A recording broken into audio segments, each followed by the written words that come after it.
Je vous partage 2 astuces pour passer votre certification au TOEIC. Mais avant, je vous partage une petite histoire. Je viens de passer mon test TOEIC pour la 2e fois et j'ai eu un score de 760. Je suis quitté d'un score de 380 à 760 et je continue d'évoluer.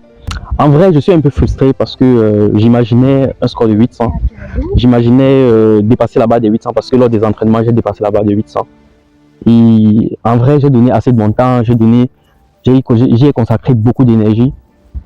J'ai sacrifié beaucoup de choses, beaucoup de soirées, beaucoup de nuits blanches.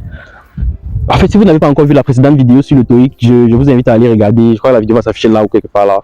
Et c'est assez... En fait, je quitte d'un score quand même de 380 en fait. Mon premier test c'était 380. C'est... je n'arrive même pas à y croire en fait. C'est vraiment... Bref, dans la précédente vidéo, en fait, j'explique que je suis quitté de 380. J'ai pris 40 jours durant lesquels j'ai récupéré un livre à la bibliothèque.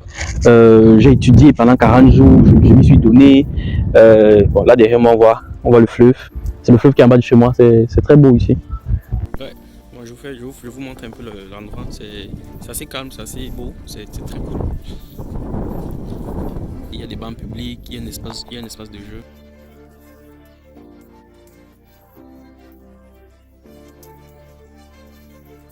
Où ça va. Et là c'est plutôt clair en fait, l'eau est très claire, c'est plutôt cool.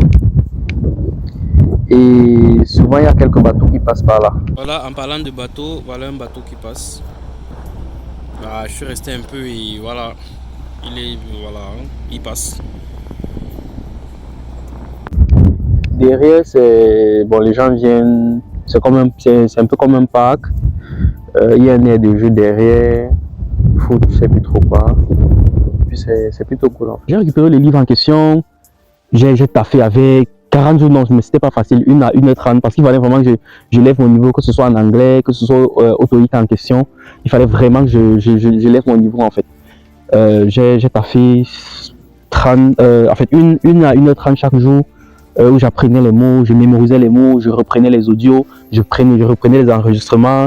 Je me mettais vraiment en fait dans les conditions où je me dis en fait il faut vraiment que j'améliore mon anglais parce que mon anglais était tout éclaté au sol. Je comprenais même, on lançait les audios mais je comprenais rien du tout. Bref, j'ai mémorisé les mots, j'ai répété les audios plusieurs fois. J'ai pris le test, les tests de reading, j'ai traduit les textes en français, j'ai retenu les mots. Je sais pas si je crois que dans la précédente vidéo vous allez voir le PDF s'afficher avec les mots que j'ai traduits et tout. Ça m'a vraiment aidé. Après, je suis quitté de 380 à 700, dans la barre des 700 et poussière. Mais ce n'était pas suffisant parce que pour valider mon TOEIC, pour mon diplôme d'ingénieur, il me faut 785, un niveau B2. Donc, ce n'était pas suffisant. J'ai changé de méthode parce que j'avais déjà terminé le livre que j'avais récupéré à la bibliothèque. J'ai changé de méthode. J'ai essayé certains livres, ça ne fonctionnait pas. Qu'est-ce que j'ai fait?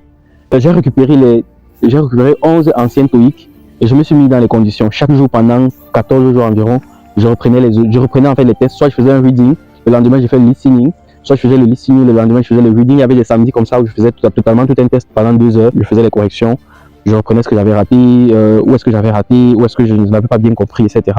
J'ai compris l'astuce du listening. La première astuce du listening qu'il faut savoir, c'est quoi? C'est que tu dois connaître les mots du jargon. Lorsqu'on va être dans une entreprise, on va te parler par exemple des factures, on va te parler des virements, on va te parler des réunions, on va te parler des meetings, etc. Tu dois connaître à peu près le jargon dans lequel tu te trouves en fait.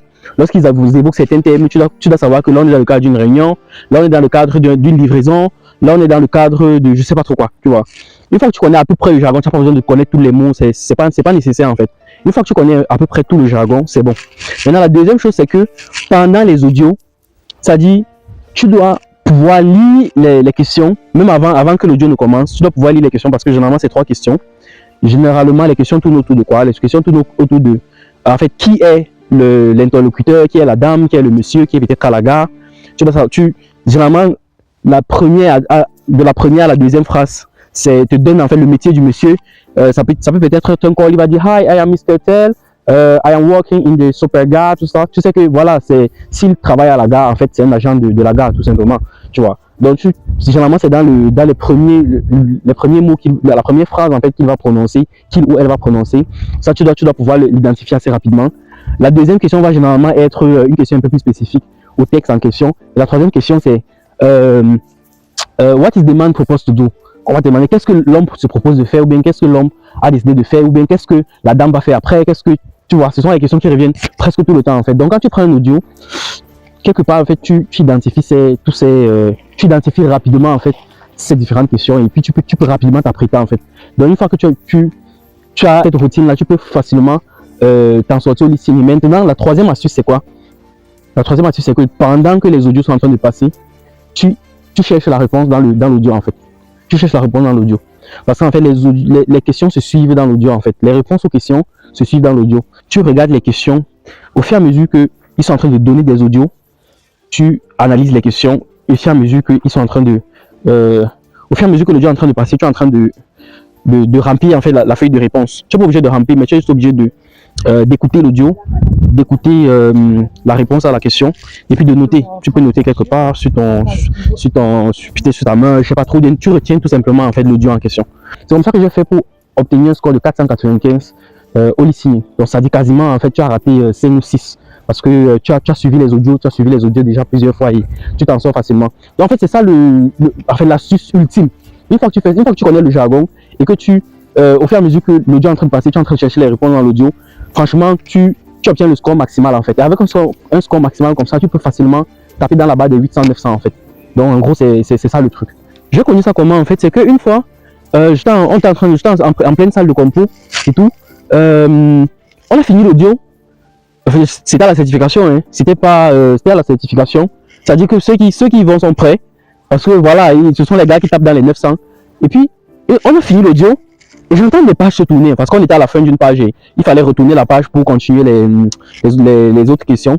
Et puis, lorsque l'audio est terminé, lorsque le speaker dit answer to the following question, lorsque l'audio est terminé, j'entends les pages se tourner. J'ai pas compris. Les pages se tournent, je me dis, mais ils ont eu le temps de répondre aux questions. Calme. J'ai pas compris en fait.